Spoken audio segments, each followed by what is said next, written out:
السلام علیکم ورحمۃ اللہ وبرکاتہ۔ ناظرین، استقبال ہے ہمارے یوٹیوب چینل پر۔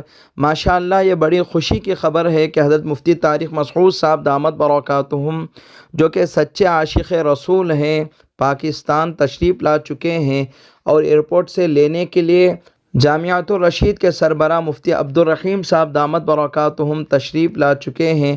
اللہ تعالی حضرت کی آمد کو قبولیت سے نوازے، اللہ تعالی حضرت کو اپنے حفظ و امان میں رکھے۔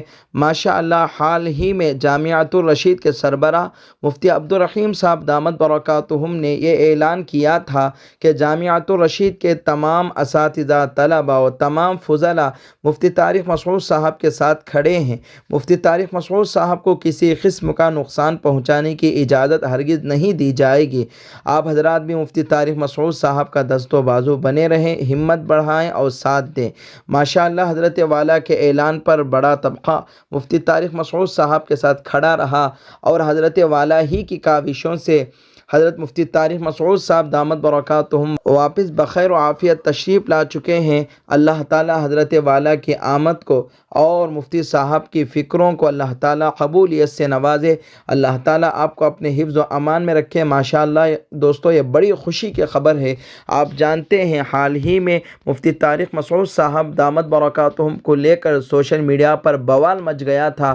آپ کو گستاخ رسول کہا جا رہا تھا اور واٹس ایپ کے ذریعے سے بڑی بڑی باتیں کہی جا رہی تھیں، بلکہ گالیاں بکی جا رہی تھیں، لیکن حضرت مفتی طارق مسعود صاحب دامت برکاتہم نے اپنے اکابر کے آگاہی کے بعد، توجہ دلانے کے بعد اپنے بیان سے دو مرتبہ معافی مانگ لی ہے۔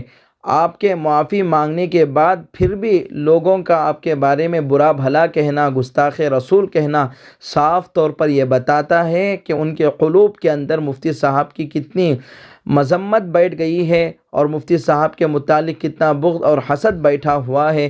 اللہ تعالیٰ ان لوگوں کو معاف فرمائے، اللہ تعالیٰ ان لوگوں کو ہدایت کی دولت سے مالا مال فرمائے۔